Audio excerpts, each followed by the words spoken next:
I'm going to show you how to change yarn if you want to change a color at the end of a row. So if you're making a scarf or an afghan or even a hat and you want to change yarn, you might be running out of yarn, you're finishing a skein. But in many instances, you might want to, as you're crocheting, a person might want to change a color and maybe create a different pattern by a different color. So this is just a sample of several rows of half double crochet. And actually what I'm going to show you works with single crochet, double crochet, half double crochet, triple crochet in changing at the end of the row, because we're going to finish the stitch by bringing in the new color yarn in the final loop. So I'm going to go ahead and I have 3 more half double crochets to finish this row.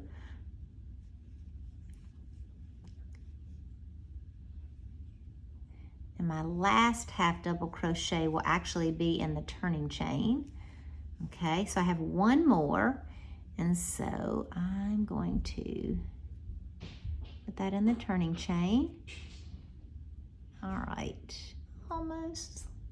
My turning chain might be a little too tight. Okay, so I have my hook inserted and I'm getting ready to finish my last half double crochet on this row. Okay, so I have my 3 loops, and whatever stitch you're working on, instead of doing the yarn over and then pulling it through your last 3 loops, you are going to change colors at this point as you finish this stitch. So you're going to take your new yarn, going to kind of fold it over and create, leave, I don't know, a few inches, enough that it can get woven. It doesn't, through your pattern, I'll show you that in a minute, so it doesn't get, come unraveled.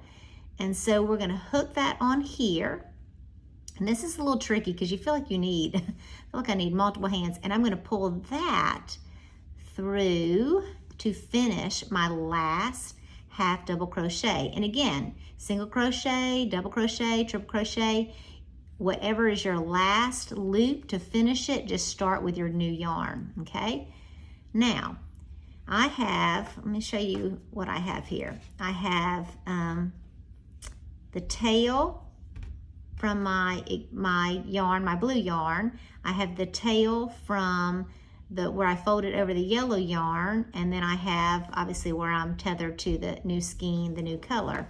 So I'm going to stop right here and I'm going to go ahead and cut off my blue, and I do it to pretty much match up what my new yarn, the length of that yarn tail is. So I have 2 tails there, and now what I'm going to do is I'm going to grab both of those tails. Okay, well first let me chain over first. Let me go ahead and do, for a half double crochet, I'm going to actually chain 2, and I'm going to pull this. It's easy for it to get a little too loose.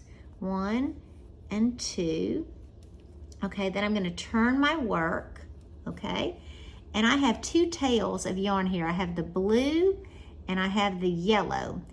I'm going to take them, I'm going to pull them behind my work, and I'm actually going to hold the yellow, if I can, the yellow on top and the blue on the bottom, and it'll blend a little bit better, okay? So I'm going to hold them the back of my work, because what I'm going to do is I start my next row, I'm going to kind of encapsulate them in my next stitch. So I'm actually hiding them in my work, and that way I don't have to use a tapestry needle. So I did my first stitch. It's a little tricky to see, and I just kind of went over them. So let me do another one. So I'm going to yarn over. I'm continuing my row with my new yarn with my half double crochet, and notice I am wrapping they get wrapped up in the yarn, and so they become part of the stitch. They're hidden by the stitch basically. Okay, so that's my next half double crochet. And then let me carry on again. And again, I try to keep, if possible, the blue on the bottom and the yellow on the top, and you'll see from the back side how that blends a little bit better. If you forget to do that, you can always take a tapestry needle and kind of, move it around a little bit to hide that. And we'll keep going. And again, each time they get covered up by that half double crochet. Okay,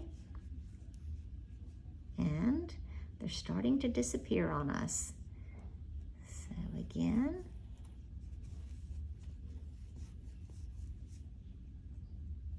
okay, and it gets a little bit easier. This is a little more challenging. So let's stop and look at that for a minute. And let's flip that over a little bit. And sometimes, as I mentioned, this is why I like to keep the blue on the bottom. I can just kind of pull that a little bit with my tapestry needle to get the yellow.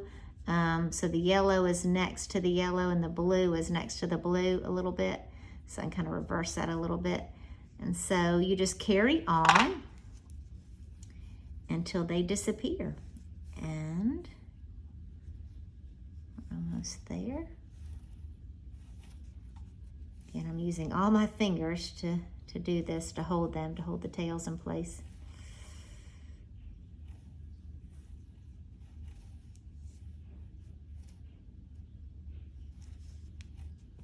And almost gone.